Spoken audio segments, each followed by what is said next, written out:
So you're collecting so much of data in structured formats and everything. What next after you crack the phlebotomy market? True. So first of all, a lot of effort has gone into in converting an unstructured data in the form of PDFs to structured data. So we're going to continue working on it, right? And once we are able to convert it into a structured data, what we plan to do as a next level of service offering is we are planning to do an interpreted reports for the patients, right? So right now there are two challenges. First, the patient getting a lab test done itself is difficult, right? So we are trying to solve that problem by enabling convenience for them, which will make sure that the patients actually get the lab test done. So the next problem is once the patient gets a lab test done, they don't know what to do with the test result, right? There is again a pain point on, okay, which doctor should I go visit? Does it even require me to go and actually visit a doctor, right? So we want to eliminate that problem also. And so we are planning to provide interpreted reports. And that is why structured data is important, because only then the technology can interpret the values and actually provide that interpreted reports. And the other thing is, again, by capturing the structured data, say for example, today a person is getting a test done in say lab A, and tomorrow say in lab B for some reason, we are able to actually store all these results in a single platform in the patient app. So their history of labs is always present with the patient, and it's easy to share. In fact, we will even be able to plot graphs against a specific standard test value, even if it is actually done across different labs. So that is what we are planning to do with the structured data in terms of identifying the reports and interpreting the reports and providing them the next level of basic consultation, right? At a And does very this minimal involve cost. artificial intelligence? Because today that's the hot topic in healthcare. AI in multiple healthcare areas are coming in. When you say you have structured data and you plan to interpret it, is it just purely algorithm based, or is there actually going to be some intelligence that comes into play? So it's going to be both. The first level is going to be purely based on algorithm. The interpretation is going to be purely based on algorithm.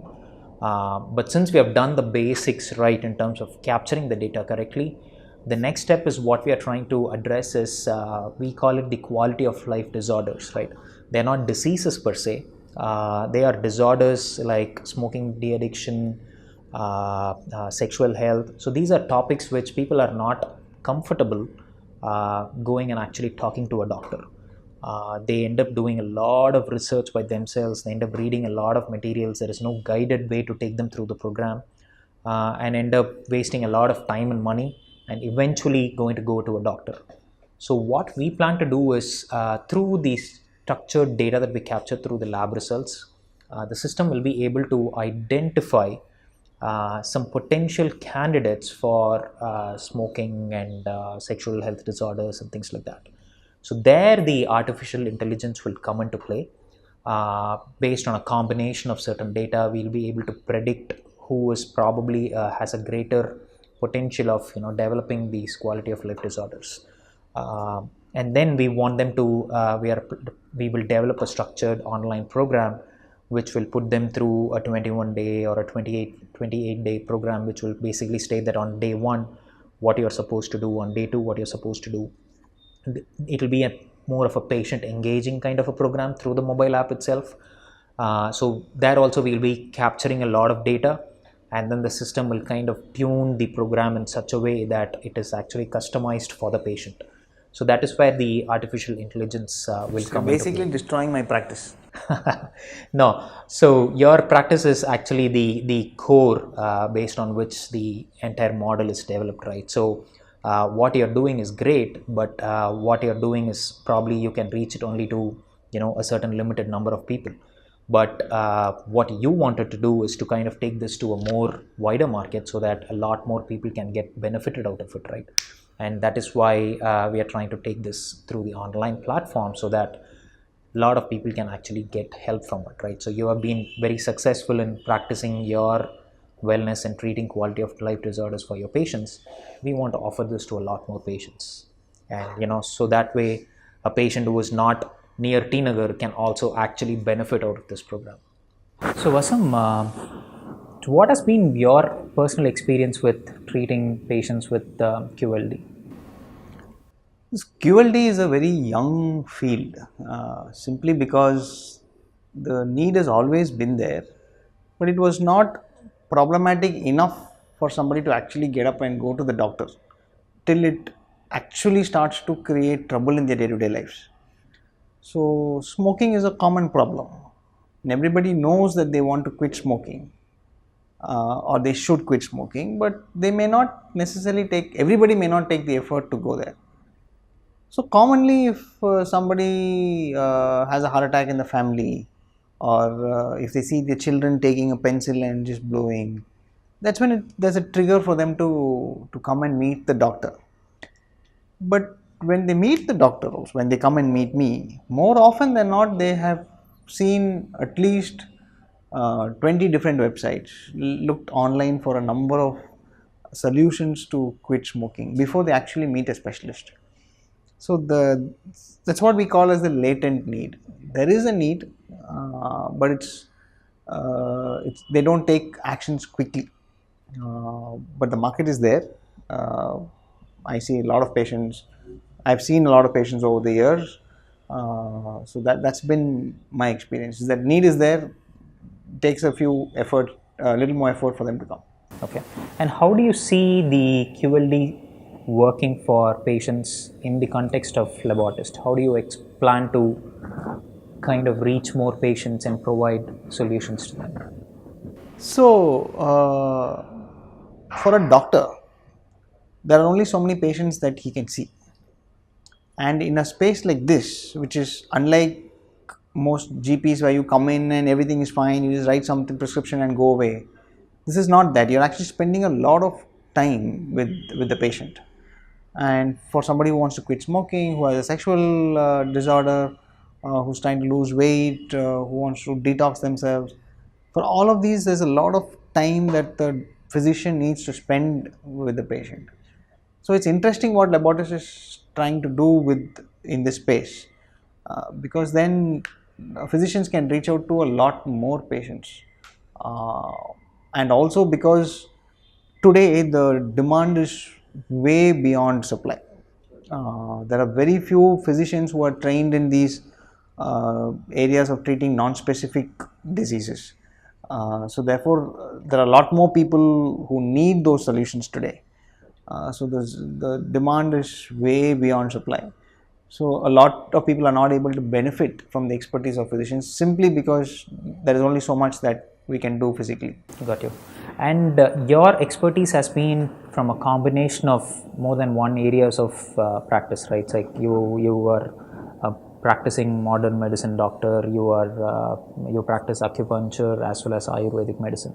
So does this QLD programs that we plan to put in an online space will incorporate all these streams of medicine, and will it be customizable for a patient, or does it just focus on a specific treatment way? So if you look at alternative medicines, the focus of most non-allopathic medicine has been on prevention and non-specific areas.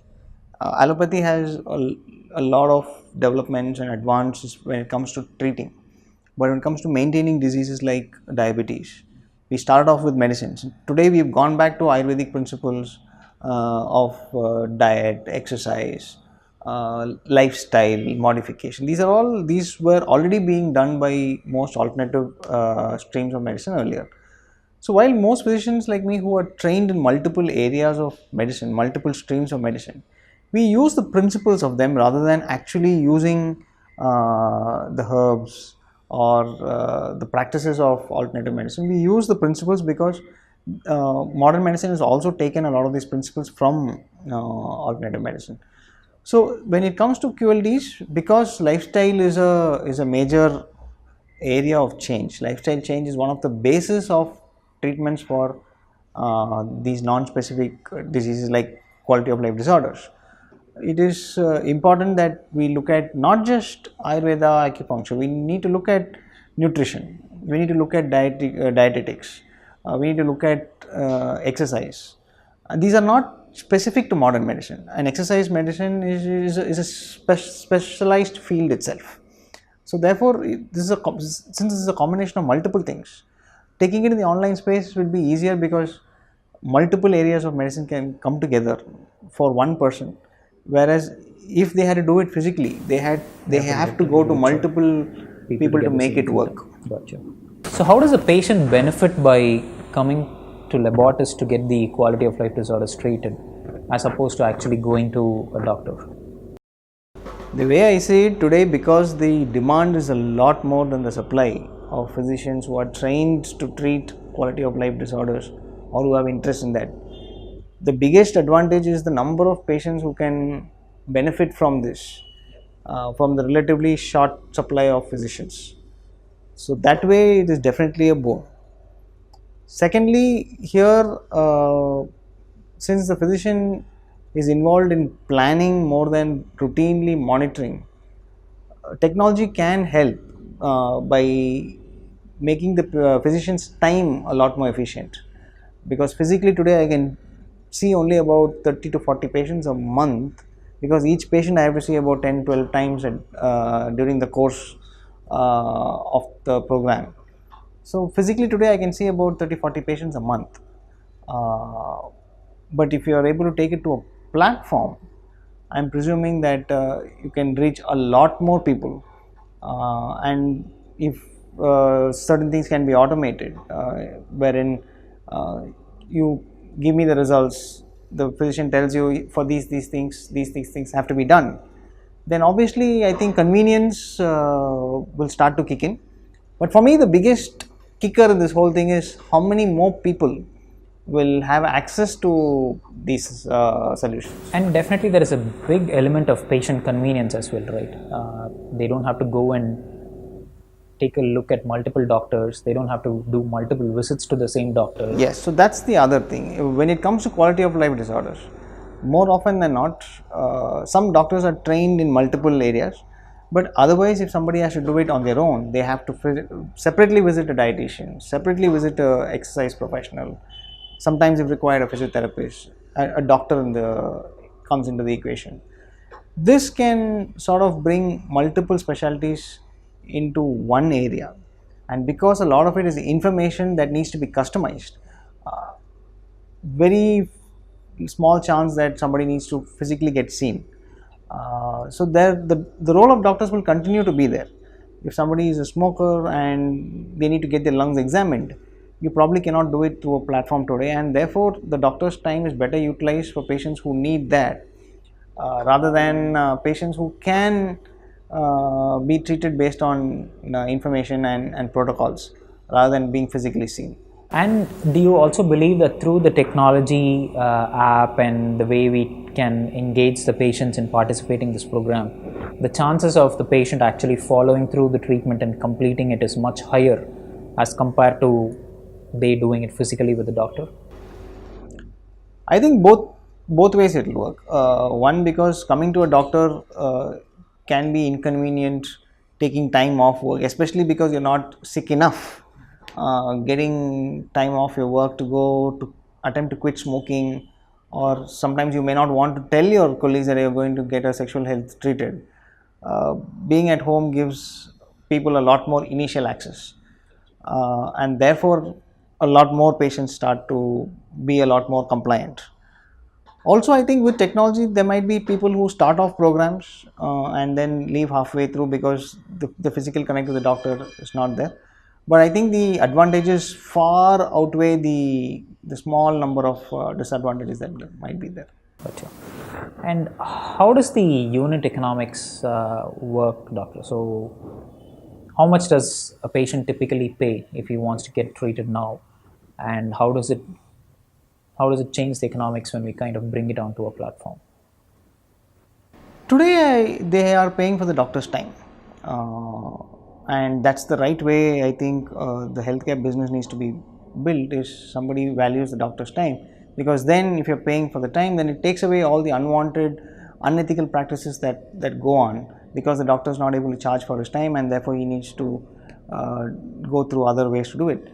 Luckily today, for dietitians and doctors in the wellness space, the doctor's time, there's value for the time.